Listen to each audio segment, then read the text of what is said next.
ஜெபம் பண்ண கடவோம்.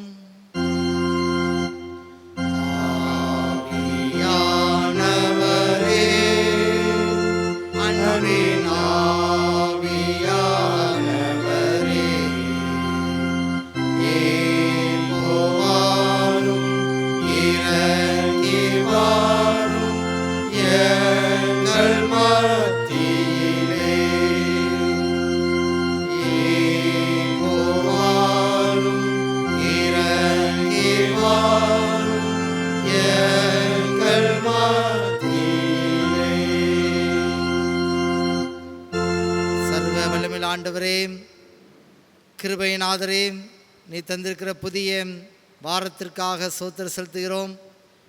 புதிய கிருபை, புதிய பலன், புதிய ஆசீர்வாதத்தினாலே கர்த்தர் இந்த வாரத்தை நீர் ஆஸ்வதிக்கும்படியாக, இந்த ஆராதனை நீர் ஆஸ்வதிக்கும்படியாக, இந்த ஆராதனைகள் ஜெபிக்கிற ஜெப விண்ணப்பங்களை கர்த்தர் கேட்கும்படியாக, இந்த ஆராதனையின் வசனத்தின் மூலமாக நீர் எங்களோடு பேசும்படியாக நாங்கள் வேண்டிக் கொள்கிறோம். ஆரம்பம் முதல் முடிவு வரை உம்முடைய தெய்வீக பிரசன்னத்தால் வேண்டித்தர வேண்டும் என்று எங்கள் ஆண்டவர் இயேசு கிறிஸ்துவின் மூலம் வேண்டிக் கொள்கிறோம்.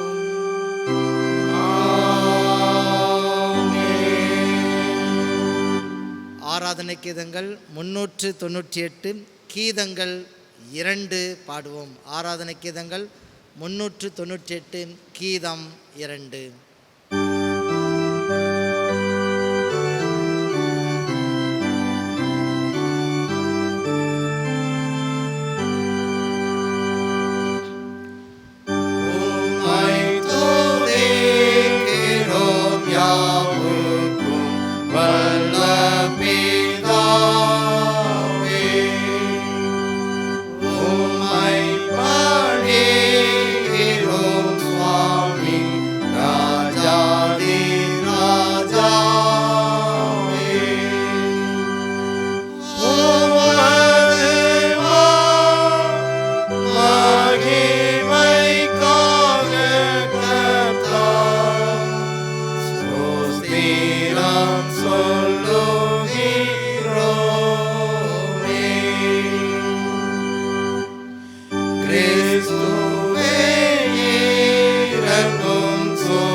பிரியமானவர்களே, இந்த இணையதளத்தின் மூலமாக இணைந்து தேவனை ஆராதிக்கிற இந்த நேரத்திலே தேவனுக்கு நாம் ஸ்தோத்திரம் செலுத்த கடமைப்படுகிறோம்.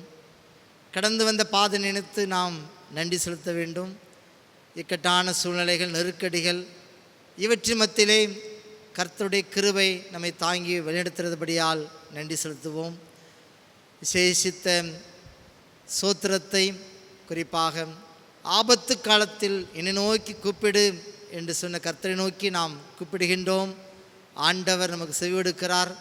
நம்முடைய பலவீனத்திலே கர்த்தர் பலன் தருகிறார். கடந்து வந்த பாதையை நினைத்து தேவனுக்கு நாம் நன்றி செலுத்துவோம். வீடுகளில் இருந்த அண்ணமாறு நாம் ஊழியக்காரோடு இணைந்து தேவனுக்கு நாம் ஸ்தோத்திரம் செலுத்துவோம். எங்களை அதிகமாக நேசிக்கிற அன்புள்ள ஆண்டவரே, இந்த ஞாயிற்றுக்கிழமையின் காலை வேலைக்காக உமக்கு கோடி கோடி ஸ்தோத்திரம் செலுத்துகிறோம். உம்முடைய கிருபை மட்டும் எங்களை தாங்கி வழிநடத்தை நினைத்து உமக்கு நன்றி சொல்கிறோம், ஸ்தோத்திரம் செலுத்துகிறோம். ஆண்டவரே, நீ ஸ்தோத்திரத்துக்கு தகுதி உடையவர். நீர் எபினேசர் என்று அழைக்கப்படுகிறீர். எம்மட்டும் எங்களுக்கு உதவி செய்து எங்களையும் ஆண்டவரே ஜனங்களையும் நீர் ஆசீர்வதித்தீர். ஆண்டவரே, அதற்காக உமக்கு ஸ்தோத்திரம் செலுத்துகிறோம். இந்த கொள்ள நோய் காலங்களிலே நாங்கள் எவ்விதமாக நடந்து கொள்ள வேண்டும் எங்களுக்கு கற்பித்து கொடுத்திருக்கிறீர்.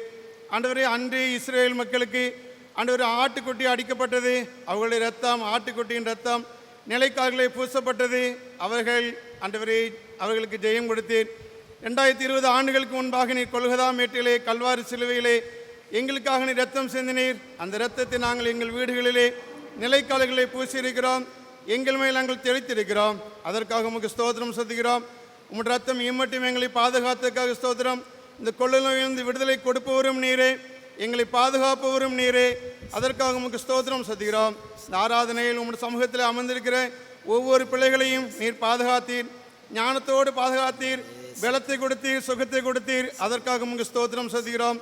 வேலை செய்வர்கள் இன்னும் பற்பல நிலைமைகளில் தங்களுடைய பணியை செய்கின்ற ஒவ்வொரு பிள்ளைகளுக்கும் நீ பாராட்டின கிருபைகளுக்காக ஸ்தோத்திரம் செலுத்துகிறோம். இன்னும் படிக்கிற பிள்ளைகளுக்கு நல்லத ஒரு ரிசல்ட்டை கொடுத்திருக்கிறீர், அதற்காக ஸ்தோத்திரம். இன்னும் மேல் படிப்புக்கு என்ன செய்ய வேண்டும் என்று நீர் அவர்களுக்கு நல்ல புத்தியை கொடுக்க வேண்டும் என்று ஜெபிக்கிறோம், ஸ்தோத்திரம் செலுத்துகிறோம். பெற்றோர், வாலிபர்கள், தாய்மார்கள், பெரியோர் ஒவ்வொருவரையும் நீர் பாதுகாக்கிற தெய்வமாக இருக்கிறபடியால் நமக்கு நன்றி சொல்கிறோம். இனிமேலும் பாதுகாத்துக்கொள்ளும், இம்மனலாக இருப்பேன் என்று வாக்கு கொடுத்தீரே. நீர் எங்களோடு இருக்கிற தெய்வம். காலமெல்லாம் நாங்கள் உண்மை நம்பியிருக்கிறோம். கர்த்தரை தெய்வமாக கொண்ட ஜனம் பாக்கியம் என்று வேதம் கூறுகிறது. நாங்கள் பாக்கியவான்களும் பாக்கியவதிகளாக இருக்கிறோம். ஆகவே நீர் எங்களை பாதுகாத்துக்கொள்ளும், இம்மட்டும் பாதுகாத்துக்க ஸ்தோத்திரம். இனிமேலும் பாதுகாத்துக்கொள்ளும். இந்த ஆராதனை ஆசீர்வதித்தாரும். யார் பயபக்தியோடும் சமூகத்தில் அமர்ந்திருக்கின்றார்களோ, இந்த ஆராதனையை கேட்கின்றார்களோ, கேட்கிற பிள்ளைகளை உடைய கிருபையினால் நிரப்போம். நீ தூரத்திற்கும் சமயத்திற்கும் ஆண்டவராக இருக்கிறேன்.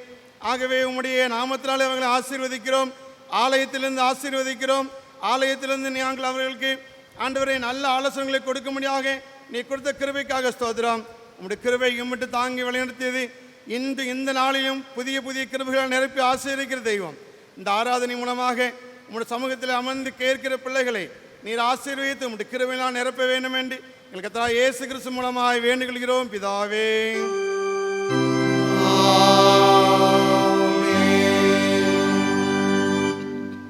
வாசிக்கும்படியாக குறிக்கப்பட்ட இன்றைக்குரிய விசேஷித்த சங்கீதம் 19. சங்கீதம் 19. வானங்கள் தேவனுடைய மகிமையை வெளிப்படுத்துகிறது, ஆகாய விரைவு அவருடைய கரங்களின் கிரியை அறிவிக்கிறது. பகலுக்கு பகல் வார்த்தை வெளிப்படுகிறது, இரவுக்கு இரவு அறிவை தெரிவிக்கிறது. அவைகளுக்கு பேச்சும் இல்லை, வார்த்தையும் இல்லை, அவைகளின் சத்தம் கேட்கப்படுவதும் இல்லை. ஆகிலும் அவைகளின் சத்தம் பூமி எங்கும், அவைகளின் வசனங்கள் பூச்சகரத்து கடைசி வரைக்கும் செல்கிறது. அவைகளில் சூரியனுக்கு ஒரு கூடாரத்தை ஸ்தாபித்தார். அது தன் மணவரையிலிருந்து புறப்படுகிற மணவாளனை போலிருந்து பராக்கிரம சாதியை போல் தன் பாதையில் ஓட மகிழ்ச்சியாயிருக்கிறது. அது வானங்களின் ஒரு மணியிலிருந்து புறப்பட்டு அவைகளின் மறுமனை வரைக்கும் சுற்றி ஓடுகிறது. அதன் காந்திக்கு மறைவானது ஒன்றுமில்லை. கர்த்தருடைய வேதம் குறைபற்றதும் ஆத்மாவை உயிர்ப்பிக்கிறதுமாயிருக்கிறது. கர்த்தருடைய சாட்சி சத்தியமும் பேதியை ஞானியாக்குறதுமாயிருக்கிறது. கர்த்தருடைய நியாயங்கள் செம்மையும் இருதயத்தை சந்தோஷிக்கிறதுமாயிருக்கிறது.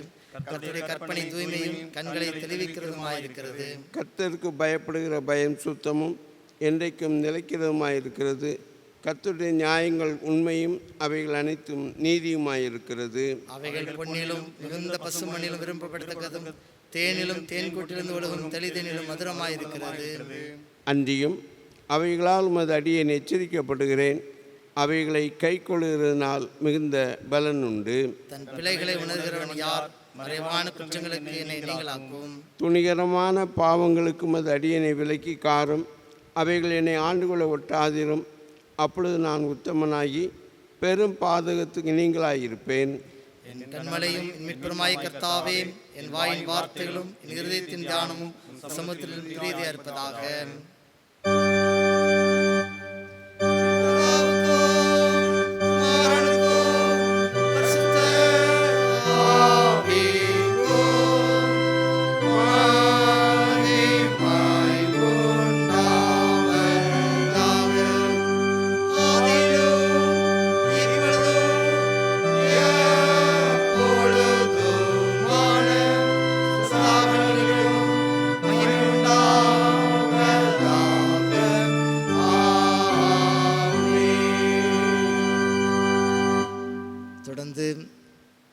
அகில உலக மக்களுக்காக, இந்திய தேசத்திற்காக, அதிகாரத்துவத்தில் இருக்கிறவர்களுக்காக, பற்பல நிலைமைகளை, பல்வேறு பணிகளை இந்த நாட்களில் அரசோடு சேர்ந்து செயலாற்றுகிற பல்வேறு துறைகளுக்காக, பொறுப்பாளர்களுக்காக நாம் ஜெபம் செய்வோம்.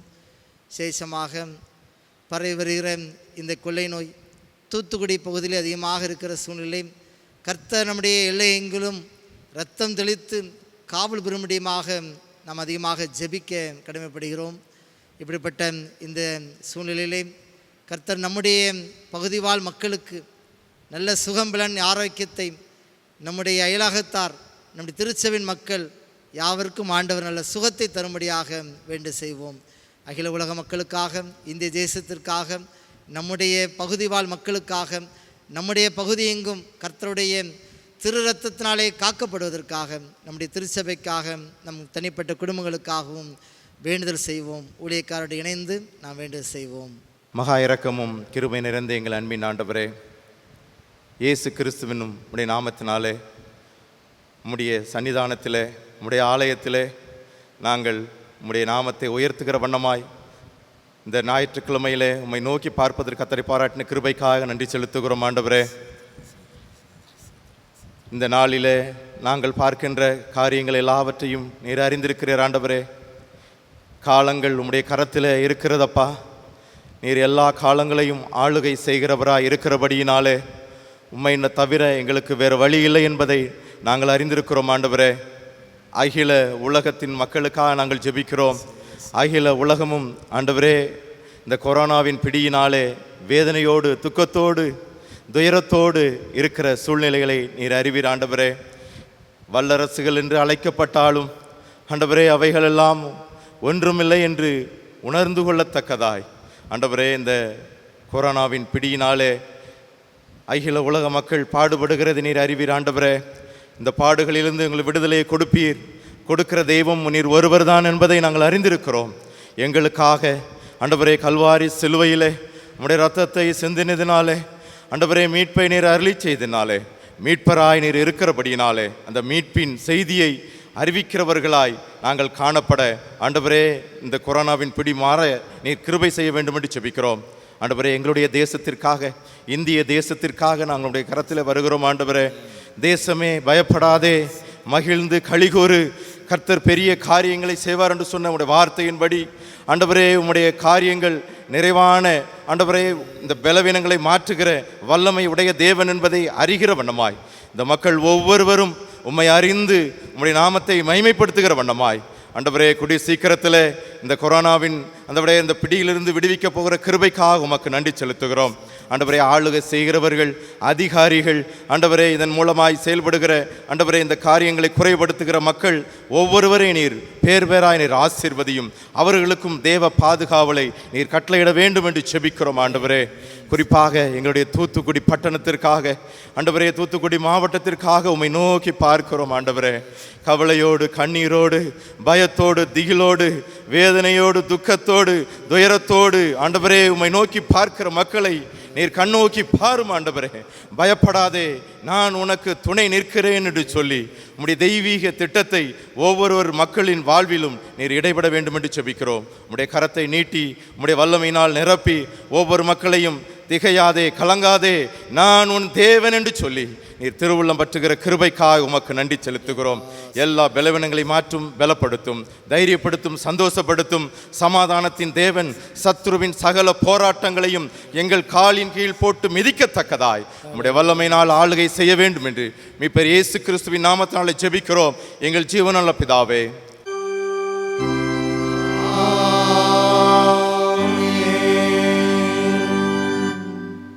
வாசிக்க வேண்டிய முதலாம் வேத பாடம் யோசுவாவின் புஸ்தகம் 1ஆம் அதிகாரம் வசனங்கள் 1 முதல் 9 முடிய. யோசுவா 1ஆம் அதிகாரம் 1ஆம் வசனம் முதல். கர்த்தருடைய தாசனாகிய மோசே மரித்த பின்பு கர்த்தர் மோசேயின் ஊழியக்காரனான நூனின் குமாரன் யோசுவாவை நோக்கி, என் தாசனாகிய மோசே மரித்து போனான். இப்பொழுது நீயும் இந்த ஜனங்கள் எல்லாரும் எழுந்து இந்த யோர்தானை கடந்து இஸ்ரவேல் புத்திரருக்கு நான் கொடுக்கும் தேசத்துக்கு போங்கள். நான் மோசேக்கு சொன்னபடி உங்கள் காலடி மிதிக்கும் எவ்விடத்தையும் உங்களுக்கு கொடுத்தேன்.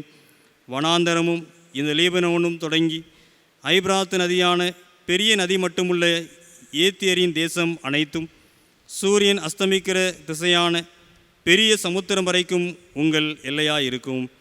நீ உயிரோடு இருக்கும் நாளெல்லாம் ஒருவனும் உனக்கு முன்பாக எதிர்த்து நிற்பதில்லை. நான் மோசையோடு இருந்தது போல உன்னோடும் இருப்பேன். நான் உன்னை விட்டு விலகுவதுமில்லை, உன்னை கைவிடுவதுமில்லை.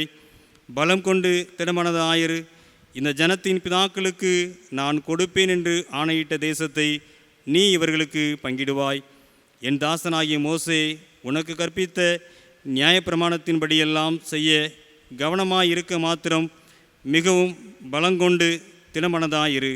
நீ போகும் இடமெல்லாம் புத்திமானாய் நடந்து கொள்ளும்படிக்கு அதை விட்டு வலது இடதுபுறம் விலகாதிருப்பாயாக. இந்த நியாயப்பிரமாண புஸ்தகம் உன் வாயை விட்டு பிரியாதிருப்பதாக.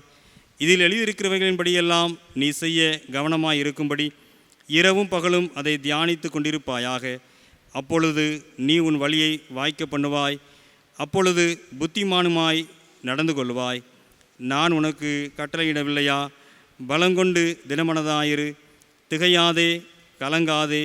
நீ போகும் இடமெல்லாம் உன் தேவனாய கர்த்தர் உன்னோடே இருக்கிறார் என்றார். முதலாம் வேத பாடம் வாசித்து முடிந்தது. கிறிஸ்துவுக்குள் மிகவும் பிரியமானவர்களே, இறைமைந்தனாம் இயேசுவின் திருநாமத்தினாலும் தூத்துக்குடியின் ஆசிரியர் திருமண்டலம் ஆசிரியர் காலனி சேகரத்தின் சார்பிலும் அன்பின் வாழ்த்தலை தெரிவித்துக் கொள்கிறோம். இந்த வாரத்திலே சிந்திக்கும்படியாக கொடுக்கப்படுகிற திருமறையின் தலைப்பு இறைமக்கள், கிறிஸ்துவின் தூதுவர்கள், அம்பாசடர்ஸ் ஆஃப் கிரைஸ்ட். இறைமக்கள், கிறிஸ்துவின் தூதுவர்கள் என்கிற தலைப்பின் கீழே சிந்திக்கும்படியாக அழைக்கப்படுகிறோம். இருப்பிடம் பரிசுத்த லூக்கா எழுதின சுவிசேஷம் 10ஆம் அதிகாரம் 1ஆம் வசனம். சேர்ந்து வாசிப்போம். பரிசுத்த லூக்கா எழுதின சுவிசேஷம் 10ஆம் அதிகாரம் 1ஆம் வசனம்.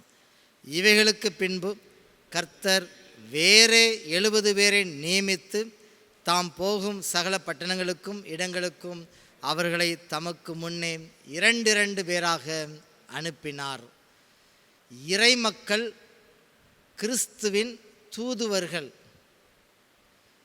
ஆங்கிலத்திலே அம்பாசடர் என்று சொல்கிற வார்த்தையினுடைய அர்த்தம் a representative, a promoter of a specified activity. அதாவது ஒரு காரியத்திற்காக ஒருவருக்கு நல்ல அதிகாரம் கொடுத்து, அவர்களுக்கு வேண்டிய பாதுகாப்பை கொடுத்து, அந்த மனிதருக்கு வேண்டிய எல்லா வசதிகளையும் செய்து கொடுத்து இன்னொருவருக்காக நியமிக்கிற ஒரு காரியம். இன்னும் அதை விளக்க வேண்டுமானால், ஒவ்வொரு தேசத்திலும் இன்னொரு தேசத்திற்கு சில மனிதரை நியமித்து தூதுவராக அவர் இருக்கிறார் என்று மக்களுக்கு தெரியப்படுத்துவார்கள். குறிப்பாக கடந்த பிப்ரவரி மாதம் 6ஆம் தேதி அமெரிக்க தூதராக நம்முடைய இந்தியாவிலிருந்து மதிப்பிற்குரிய டார்ஜன் சிங் சாந்து என்பவர் நியமிக்கப்பட்டார்கள். 6ஆம் தேதி பிப்ரவரி மாதம் 2020 ஆண்டு. தி இந்தியன் அம்பாசடர் டு USA. காரணம் என்ன? இந்திய தேசத்திற்கும் இந்த USAக்கும் நல்ல தொடர்பு இருக்க வேண்டும். அதே நேரத்தில் நம்முடைய பிரதிநிதியாக அவர் இருக்கிறார். He is our representative. இதன் மத்தியிலே அவருடைய சந்திப்பு அமெரிக்க ஜனாதிபதியில் இருந்தது. இதெல்லாம் போற்றத்தகுந்ததாக இருந்ததாக சரித்திரம் சொல்கிறது.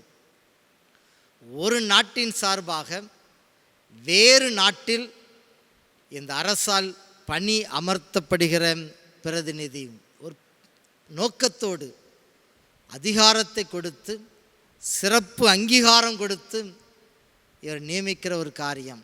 இதுதான் நம்முடைய நடைமுறை, இந்த அரசு சாசனத்திலே செயல்படுகிற காரியம்.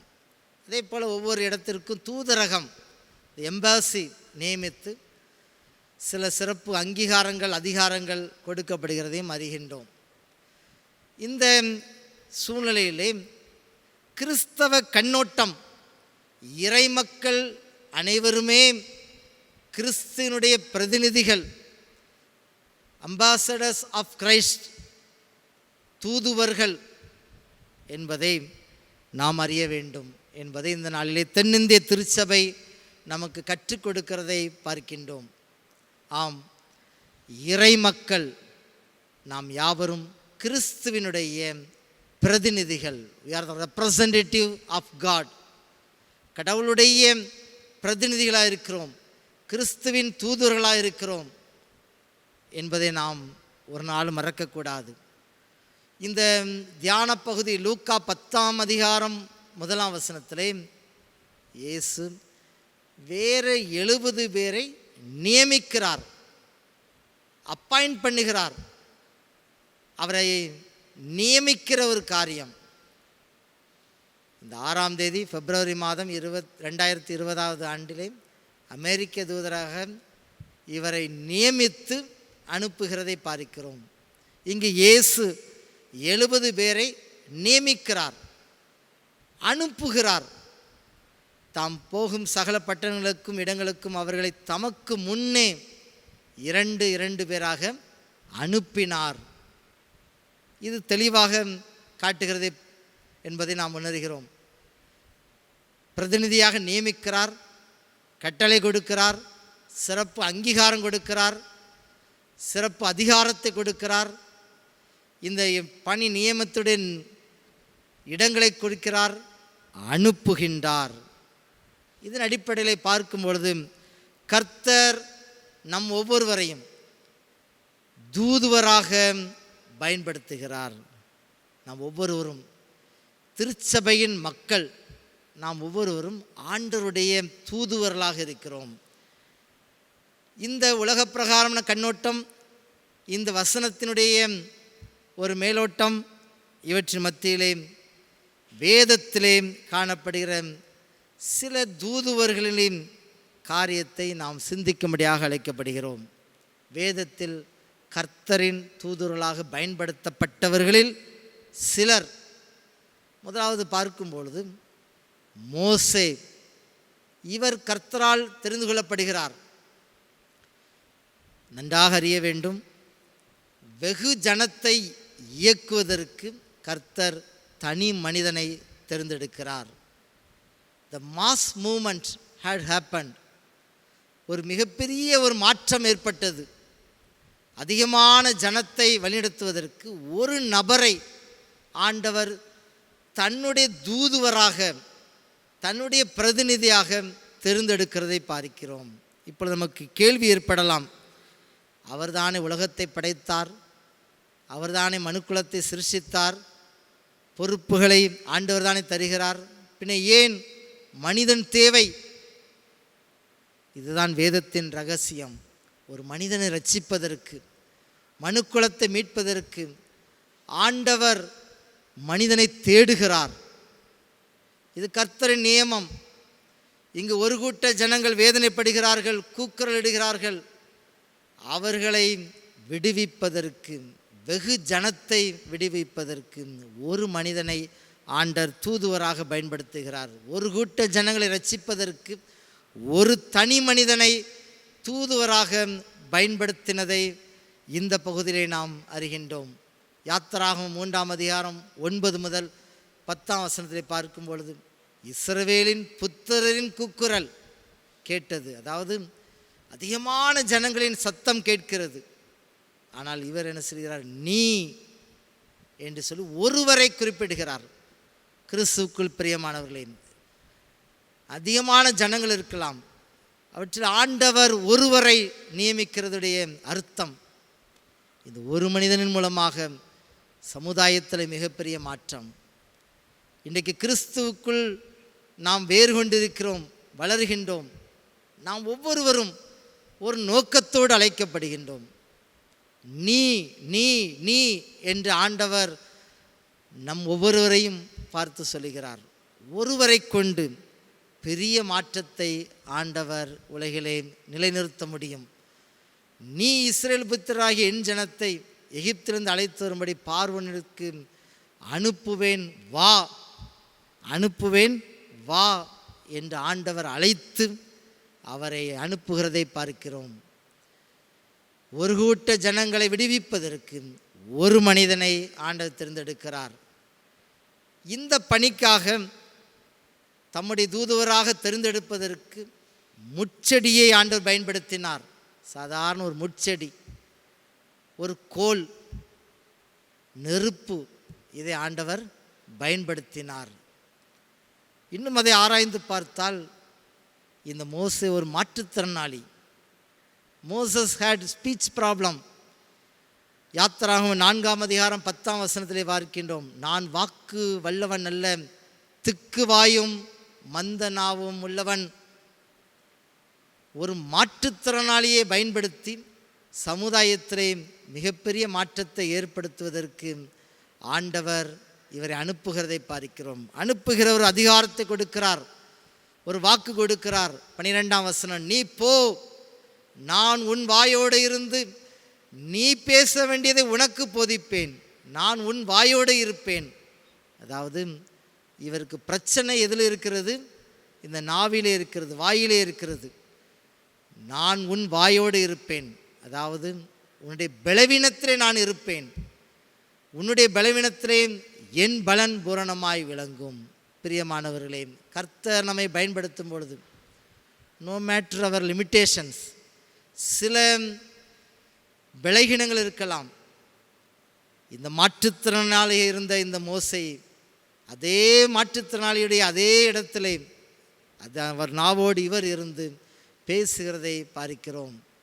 பலவீனன் என்று தள்ளிவிடாமல் பலத்தால் இடைகட்டி நீர், பலவீனன் என்று தள்ளிவிடாமல் பலத்தால் இடைகட்டி நீர், பலத்தால் இடைகட்டி நீர். ஆம், நம்முடைய வாழ்விலே இந்த பலவீனத்தின் மத்தியிலே நமக்கு ஒரு பலனை தந்து நம்மை தூதுவராக பயன்படுத்தி ஒரு மனிதனை தேர்ந்தெடுத்து விடுதலை பணிக்காக வெகு ஜனத்தை விடுவிப்பதற்கு கர்த்தர் பயன்படுத்தினதை அறிகின்றோம். இன்னும் வேதத்தை ஆராய்ந்து பார்க்கும் பொழுது மோசேயின் சகோதரருடைய அழைப்பு வேறே. அவர் ஆசாரிய பணிக்கென்று அவர் அழைக்கப்படுகிறார். கடவுளுடைய பிரதிநிதியாக, இறைவனின் தூதுவராக அவர் நியமிக்கப்படுகிறதை பார்க்கிறார். யாத்திராகமம் 28ஆம் அதிகாரம் 4ஆம் வசனத்திலே, உன் சகோதரனாகிய ஆரோன் எனக்கு ஆசாரிய ஊழியம் செய்யும்படி, எனக்கு ஆசாரிய ஊழியம் செய்யும்படி அவனை ஏற்படுத்து என்பதை ஆண்டவர் சொல்கிறதை பார்க்கிறோம். ஒருவேளை இது விசேஷித்த ஊழியம். கர்த்தர் இதற்கென்று தம்முடைய தூதுவரை அவர் தேர்ந்தெடுக்கிறதை பார்க்கின்றோம். அன்று முதல் இன்று வரை என்றும் இந்த சிறப்பு பணிக்கென்று ஆரோனைப் போல அழைக்கப்படுகிற மக்களை பார்க்கின்றோம். பல்வேறு பணிகளிலே ஈடுபடுகிற மக்களையும் ஆண்டவர் பிரித்தெடுத்து தம்முடைய ஆசாரிய பணிக்காக, தேவாலய பணிக்காக சிறப்பாக எடுக்கிறதையும் பார்க்க முடிகின்றது. ஒரு குருவானவருடைய ஊழிய சாட்சியை சொல்லும் பொழுது, அவர் ஃபாரஸ்ட் டிபார்ட்மெண்ட்லேயே அதிகாரியாக பணியாற்றினவர். சில சோதனைகளை கொடுத்து, பாடுகளை கொடுத்து, தாயினுடைய ஒரு மரண நேரம், அப்பொழுது இவர் தன்னை அர்ப்பணித்து சிறப்பாக இதே திருமணத்திலே பணியாற்றினதை நாம் அறிய முடிகிறது. கர்த்தர் தம்முடையவர்களை சிறப்பு பணிக்கென்று தெரிந்தெடுக்கிறதை பார்க்கிறோம். இன்னும் ஆராய்ந்து பார்க்கும் பொழுது கிதியோன் என்கிற ஒரு வாலிபனை ஆண்டவர் தேர்ந்தெடுக்கிறார்.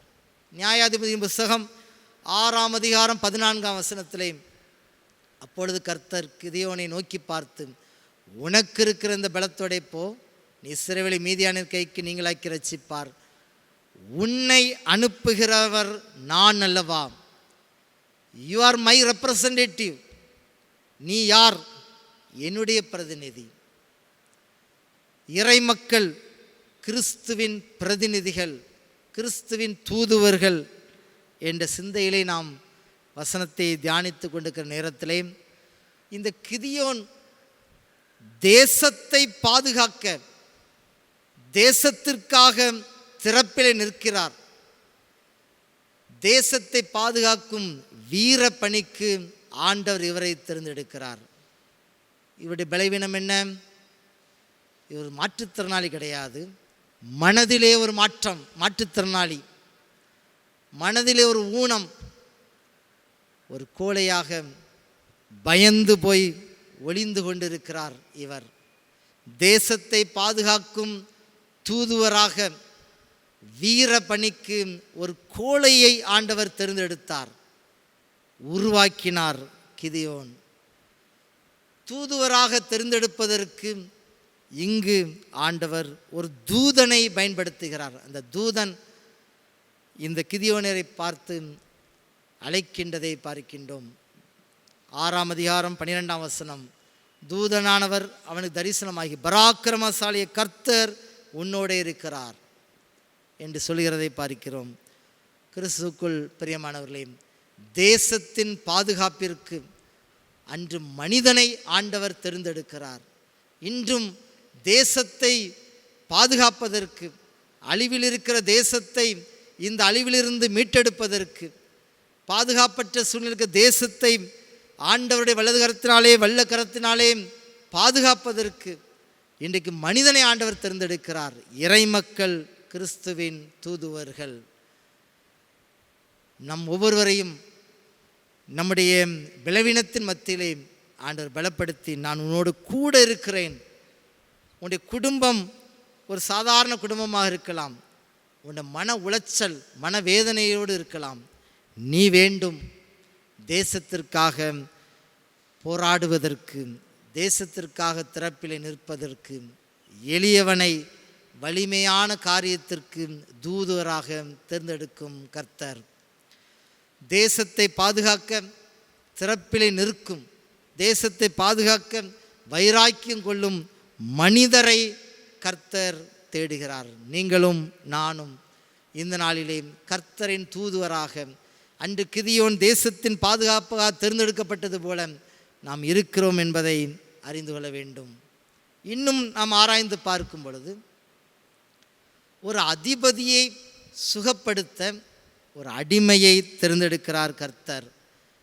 2 ராஜாக்கள் 5ஆம் அதிகாரம் 1ஆம் வசனத்திலே சொல்லப்படுகிறது, ஆண்டவர் ஒரு ரட்சிப்பை சீரியாவுக்கு கொடுப்பதற்கு திட்டமிட்டு விட்டார்.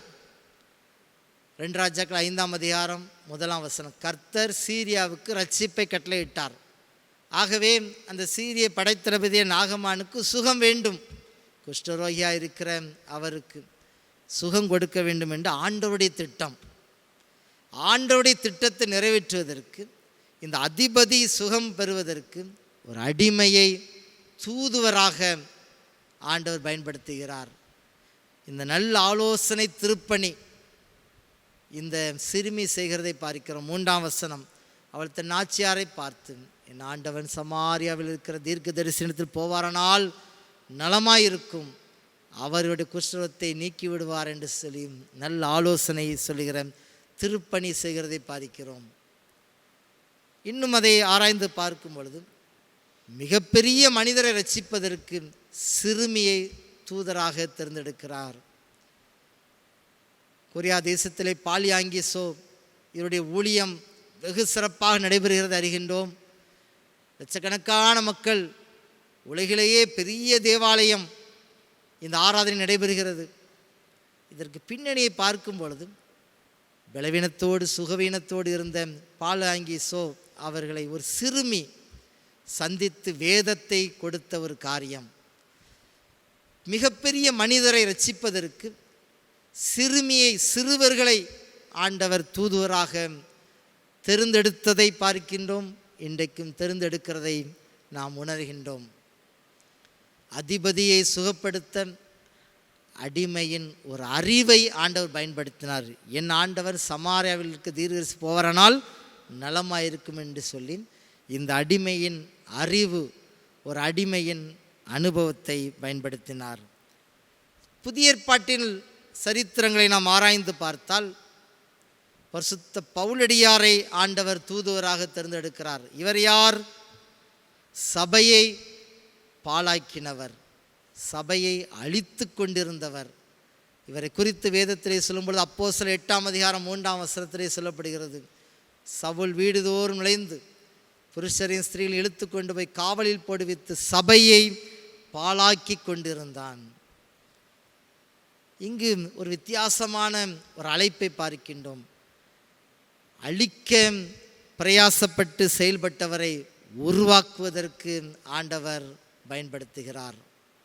வேதத்திலே பார்க்கிறோம், சபையை கட்டுவதற்கு சபையை பாழாக்கின சவுலை பவுலாக ஆண்டவர் தேர்ந்தெடுத்தார். ஹல்லேலூயா, ஸ்தோத்திரம். ஆண்டவருடைய அழைப்பு, யார் யார் திருச்சபைக்கு எதிராக இருக்கிறார்களோ அவர்களை திருச்சபை கட்டுவதற்காக தன்னுடைய தூதுவராக பயன்படுத்துகிறார். வேதத்திலே சொல்லப்படுகிறது, நான் தெரிந்து கொண்ட பாத்திரம். அப்போஸ்தலர் 9:15 இஸ்ரவேல் புத்திரருக்கும் என்னுடைய நாமத்தை அறிவிக்கிறதற்காக நான் தெரிந்து கொண்ட பாத்திரமாயிருக்கிறான். அவன் என்னுடைய பிரதிநிதி, என்னுடைய தூதுவர், என்னுடைய ரெப்ரசன்டேட்டிவ் என்பதை ஆண்டவர் வலியுறுத்தியதை பார்க்கிறோம். இங்கு சபையை கட்டுவதற்கு, இந்த மனிதரை தெரிந்தெடுப்பதற்கு ஆண்டவர் இயற்கையை பயன்படுத்துகிறார். நன்றாக யோசிக்க வேண்டும்.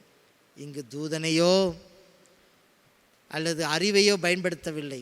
ஒரு ஒளி, அப்போஸ்தலர் 9:3 சொல்லப்படுகிறது, வானத்திலிருந்து சடீதிலே ஒரு ஒளி அவனை சுற்றி பிரகாசித்தது. ஒரு லைட், ஒரு வெளிச்சம் ஒரு மனிதனை மாற்றுகிறது. ஒரு சத்தம் தொனிக்கிறது, சவுலே சவுலே நீ என்னை ஏன் துன்பப்படுத்துகிறாய் என்ற சத்தம் தொனிக்கிறது. வெளிச்சத்தை பயன்படுத்தினார், சத்தத்தை பயன்படுத்தினார். ஒளியும் கர்த்தர் தமது தூதுவரை தேர்ந்தெடுக்க எதையும் பயன்படுத்த முடியும், யாரையும் பயன்படுத்த முடியும். பின்புறத்தில் பார்க்கிறோம், ஒரு சீஷனை தேர்ந்தெடுக்கிறார். அவர் ஜெபித்து கொண்டிருக்கிறார், கொர்நேலியு. அவரை அனனியாவை ஆண்டவர் பயன்படுத்துகிறதை பார்க்கிறோம்.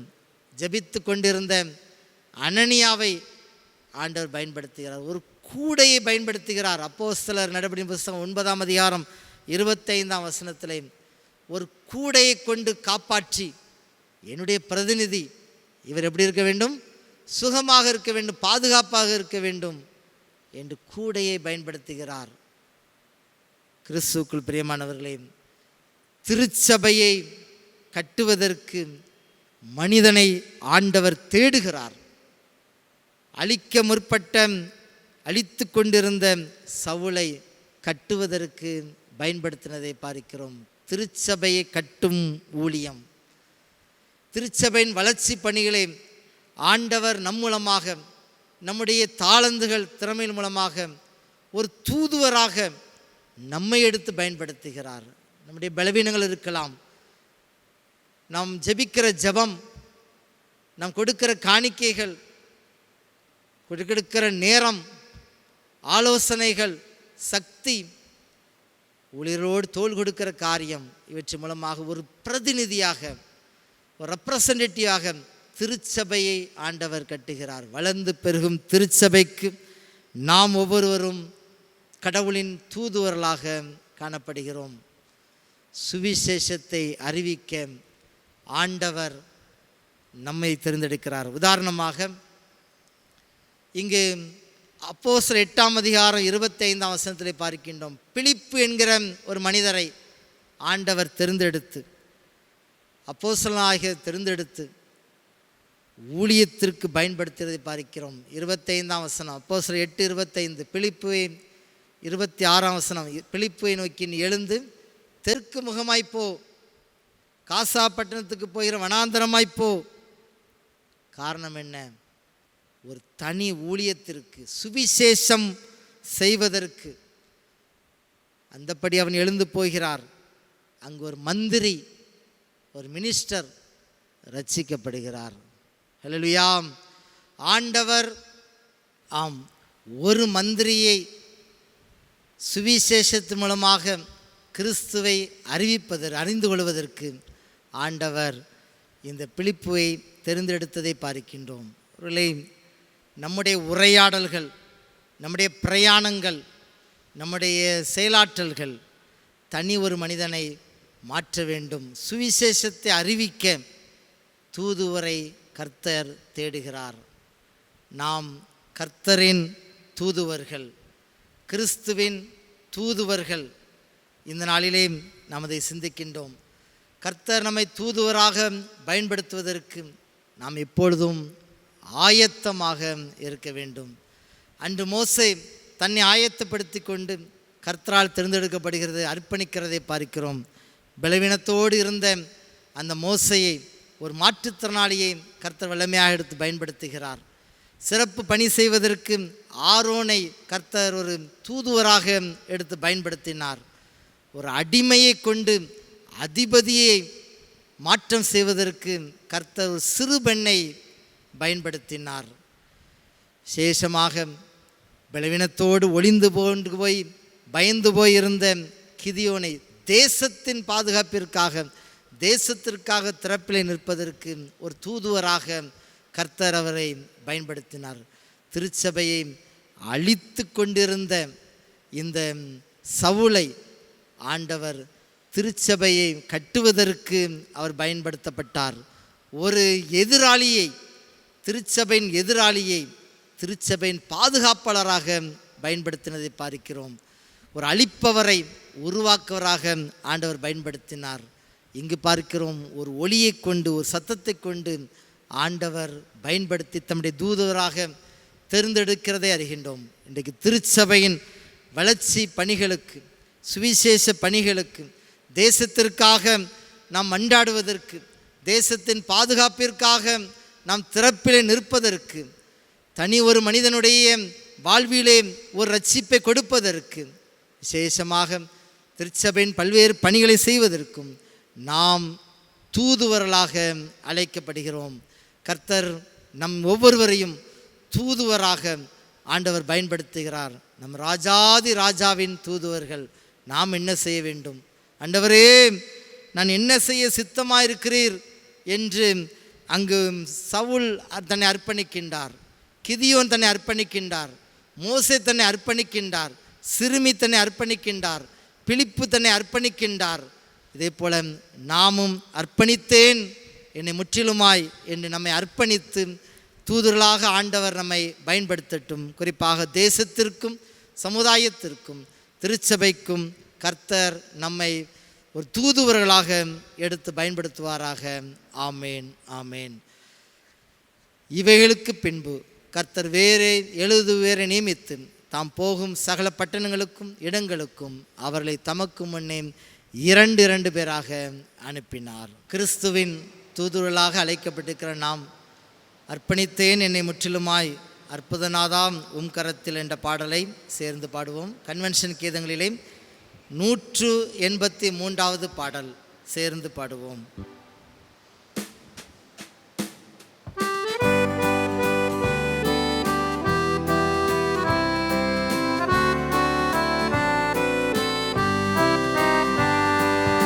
அர்ப்பணித்தேன் என்னை முற்றிலுமா அற்புதநாதா உம் கரத்தில் அனைத்தும் உமக்கே சொந்தம் என்று அன்பரே என்னை தத்தம் செய்தே அனைத்தும் கிறிஸ்துவுக்கே எந்த அனைத்தும் அர்ப்பணமே என் முழு தன்மைகள் ஆவல்களும் அனைத்தும் கிறிஸ்துவுக்கே என் முழு தன்மைகள் ஆவல்களும்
நன்மை கீழா எஞ்சிய நாட்களில் உழைப்பேனே.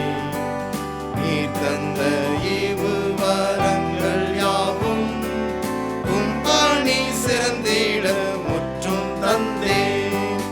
அனைத்தும் கிறிஸ்துவுக்கே எந்த அனைத்தும் அர்ப்பணமே.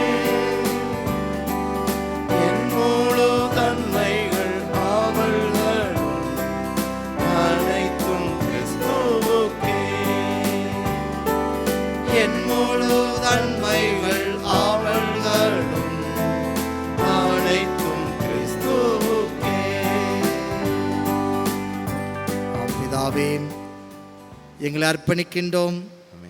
கிறிஸ்துவின் அடியார்களாகிய நாங்கள் ஒவ்வொருவரும் உம்முடைய தூதுவர்களாக இருக்கிறோம் என்பதை நாங்கள் உணர்கிறோம் கர்த்தாவே. வெகு ஜனத்தை மீட்பதற்கு, ஒரு கூட்ட ஜனங்களை மீட்பதற்கு ஒரு தனி மனிதனாகிய மோசையை, பலவீனத்தோடு இருந்த மோசையை கர்த்தர் பலப்படுத்தினரே கர்த்தாவே. தேசத்திற்காக, தேசத்தின் பாதுகாப்பிற்காக ஒரு மனிதனாகிய கிதியோனை தெரிந்தெடுத்தீரேன். தேவரே, அதிபதிகள் மனம் திரும்புவதற்கு அடிமையை எடுத்து பயன்படுத்தினேன். ஒரு மந்திரி மனம் மாறுவதற்கு தூதுவராக ஒரு ஊழியக்காரரை தெரிந்தெடுத்தீரேன்.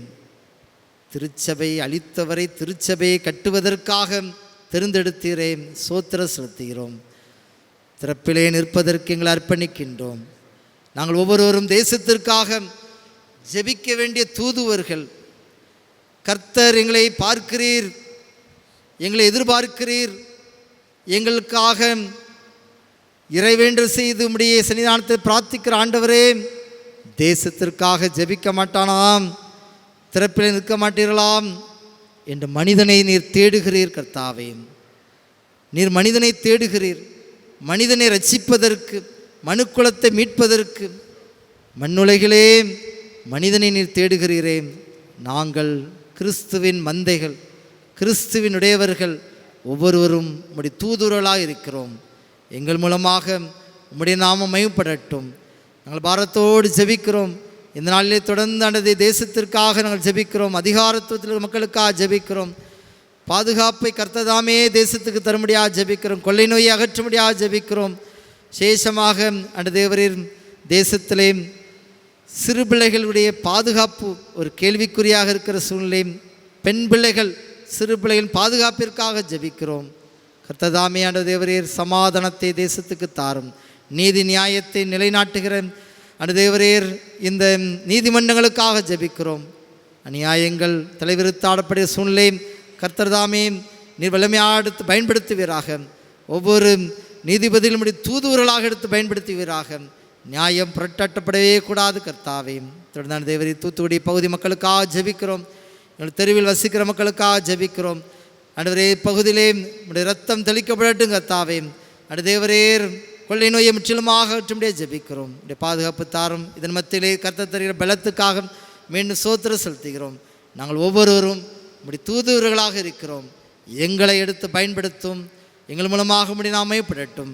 ஒவ்வொருவரையும் குறிப்பாக திருச்சபையின் மக்களை பேர் பேராக கர்த்தர் கூடுதலாக ஆசீர்வதித்தல வேண்டும் என்று எங்கள் ஆண்டவர் இயேசு கிறிஸ்துவின் மூலம் மிகுந்த மனத்தாழ்மையோடு வேண்டி கொள்கிறோம்.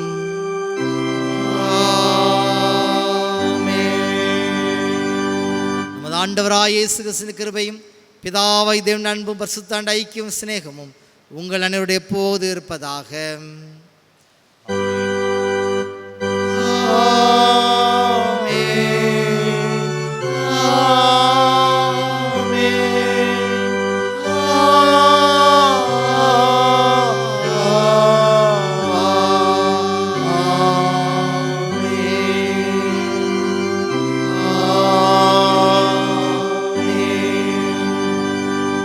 சோத்திர ஜெபத்தை பாடலாக சேர்ந்து பாடுவோம்.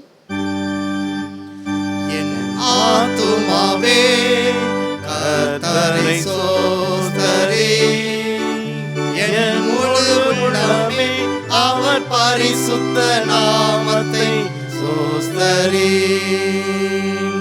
அவர் செய்த சகல உபகாரங்களையும் மறவாதே. அவர் செய்த சகல உபகாரங்களையும் மறவாதே. என் ஆத்துமாவே கர்த்தரை சோஸ்தரி.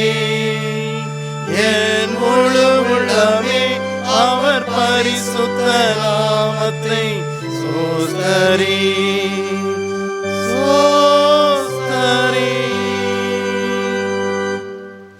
God bless you.